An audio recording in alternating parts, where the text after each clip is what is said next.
अम्मा, आपके बेटे ने मनी ऑर्डर भेजा है। डाकिया बाबू ने अम्मा को देखते अपनी साइकिल रोक दी। अपने आंखों पर चढ़े चश्मे को उतार आंचल से साफ कर वापस पहनती अम्मा की बूढ़ी आंखों में अचानक एक चमक सी आ गई। बेटा, पहले जरा बात करवा दो। अम्मा ने उम्मीद भरी निगाहों से उसकी ओर देखा, लेकिन उसने अम्मा को टालना चाहा। अम्मा, इतना टाइम नहीं रहता है मेरे पास कि हर बार आपके बेटे से आपकी बात करवा सकूं। डाकिये ने अम्मा को अपनी जल्दबाजी बताना चाहा, लेकिन अम्मा उससे चिरौरी करने लगी। बेटा, बस थोड़ी ही सी तो बात करनी है। अम्मा, आप मुझसे हर बार बात करवाने की जिद ना किया करो। यह कहते हुए वह डाकिया रुपए अम्मा के हाथ में रखने से पहले अपने मोबाइल पर कोई नंबर डायल करने लगा।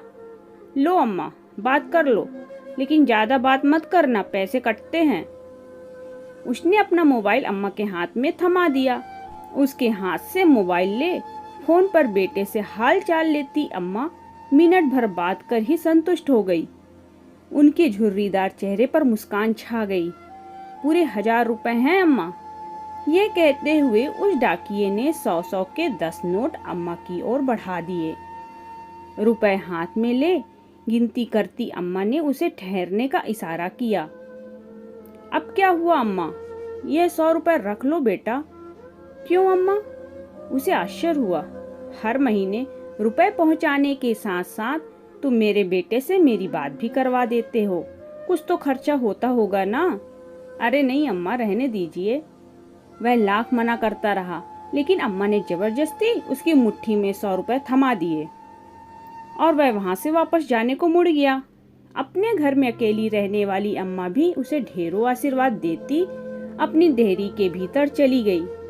वह डाकिया अभी कुछ कदम ही वहां से आगे बढ़ा था कि किसी ने उसके कंधे पर हाथ रखा। उसने पीछे मुड़कर देखा तो उस कस्बे में उसके जान पहचान का एक चेहरा सामने खड़ा था।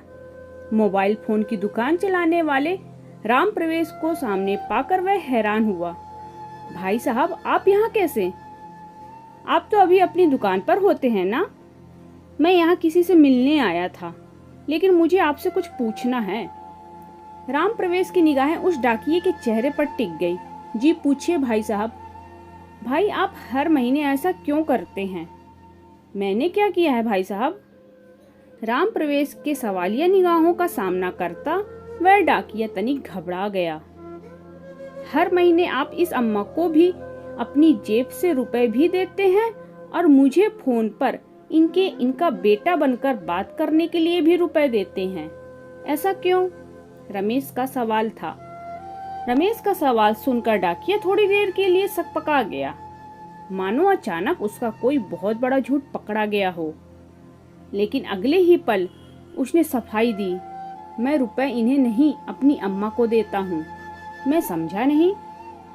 उस डाकिये की बात सुनकर राम प्रवेश हैरान हुआ, लेकिन डाकिया आगे बताने लगा। इनका बेटा कहीं बाहर कमाने गया था और हर महीने अपनी अम्मा के लिए 1000 रुपए का मनी ऑर्डर भेजता था। लेकिन एक दिन मनी ऑर्डर की जगह इनके बेटे के एक दोस्त की चिट्ठी अम्मा के नाम आई थी। उस डाकिये की बात सुनते राम प्रवेश को जिज्ञासा हुई। कैसी चिट्ठी? क्या लिखा था उस चिट्ठी में? संक्रमण की वजह से उनके बेटे की जान चली गई, अब वह नहीं रहा। फिर क्या हुआ भाई? राम प्रवेश की जिज्ञासा दुगनी हो गई, लेकिन डाकिये ने अपनी बात पूरी की।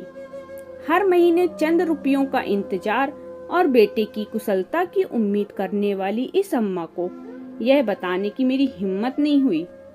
मैं हर महीने अपनी तरफ से इनका मनी ऑर्डर ले आता हूँ, लेकिन यह तो आपकी अम्मा नहीं है ना? मैं भी हर महीने 1000 रुपए भेजता था अपनी अम्मा को, लेकिन अब मेरी अम्मा भी कहाँ रही? यह कहते हुए उस डाकिये की आंखें भर आईं। हर महीने उससे रुपए ले अम्मा से उनका बेटा बनकर बात करने वाला राम प्रवेश उस डाकिये का एक अजनबी अम्मा के प्रति आत्मिक स्नेह देख निशब्द रह गया। धन्यवाद।